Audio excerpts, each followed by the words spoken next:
Le général de Gaulle se comportait peut-être comme un homme. Mais un type qui est chef de l'État et qui dit casse-toi pauvre con, ou qui emploie des mots racailles, qui se met à tutoyer, alors qu'il est président de la République, un type de banlieue sur un plateau de télé, c'est pas se comporter comme un homme, c'est de la démagogie d'éducateur gauchiste. En réalité, les trois quarts des codes moraux de Sarkozy sont des codes issus de mai 68.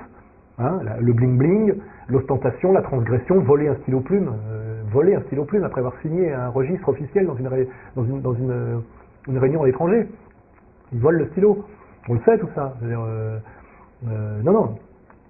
Sarkozy a l'attitude typique de l'enfant mal élevé, de la bourgeoisie, de la nouvelle bourgeoisie de gauche, c'est-à-dire qu'elle est de droite en termes de pognon, mais de gauche en termes éducationnels. Il n'incarne pas du tout ce qu'on appelle la droite des valeurs. Il incarne finalement cette espèce de droite bling-bling qui est la main dans la main avec la gauche bobo, et qu'on comprend très bien que Nicolas Sarkozy épouse Carla Bruni. Ils sont faits pour s'entendre. Ce sont deux mal élevés de la bourgeoisie, de la nouvelle bourgeoisie dominante, qui a tous les avantages de la bourgeoisie en termes de privilèges de classe, mais qui ne rend rien en échange, c'est-à-dire ni éducation, ni patrimoine culturel, ni respect, parce que normalement, dans une société, pour que ça tienne, il faut une réciprocité. C'est-à-dire qu'on a les privilèges du pouvoir, si on assume la fonction du pouvoir, c'est-à-dire que sous l'Ancien Régime, le noble était noble parce qu'il protégeait avec les armes le paysan des agressions.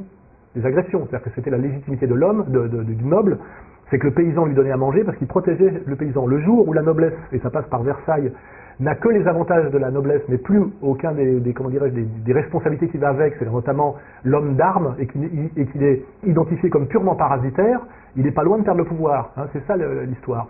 Le pouvoir est toujours une réciprocité. C'est je donne et je reçois et je donne. Et aujourd'hui, on a une bourgeoisie dominante qui a tous les avantages, qui reçoit tout, mais qui ne rend rien, ni en termes de morale, ni en termes de culture, parce que normalement, les classes dominantes doivent montrer l'exemple sur le plan moral et être les détenteurs de la culture, puisqu'ils sont libérés de l'impératif de production immédiat et qu'ils ont le temps de se consacrer, donc la recherche, la culture, etc. Dans le temps, la bourgeoisie dominante était chrétienne, catholique et lettrée, c'était les clercs, hein, ça va à droite c'est François Mauriac, à gauche je sais pas qui ça peut être Jaurès, voilà. Aujourd'hui, on a une bourgeoisie inculte, parasitaire, arrogante, transgressive, qui ne donne aucun exemple et qui ne justifie en rien son parasitisme, hein, c'est-à-dire voler l'argent des travailleurs pour le plaisir d'être arrogant, de l'agresser symboliquement, de l'humilier, d'aller sur des yachts, de montrer des montres, d'augmenter son salaire alors que les autres, on le baisse pour les autres, etc. Donc, pour revenir à Sarkozy n'incarne absolument pas la virilité. La virilité n'est pas synonyme de voyoucratie, de mauvaise éducation et d'abrutissement. Hein. Ça, c'est les définitions féministes. Hein. Si vous regardez les prestations télévisuelles des boxeurs comme Marcel Cerdan ou des grands boxeurs français, vous verrez que ce sont des gens incroyablement bien élevés, affables. Pareil, les champions cyclistes. Regardez les interviews de Fausto Coppi à l'époque. Ce sont des champions et des hommes virils capables d'actes de performance physique d'un très haut courage, comme les militaires.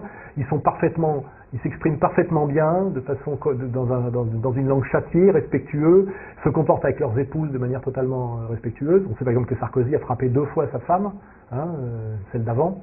Hein, c'est des choses qu'il faut savoir. Voilà. Moi, par exemple, je suis marié depuis 15 ans, je n'ai jamais levé la main sur ma femme. Vous voyez, ça ne me viendrait pas à l'idée. Et si on pense qu'un homme viril, c'est quelqu'un qui frappe son épouse, c'est qu'on n'a rien compris à la virilité. Hein. C'est pas ça du tout.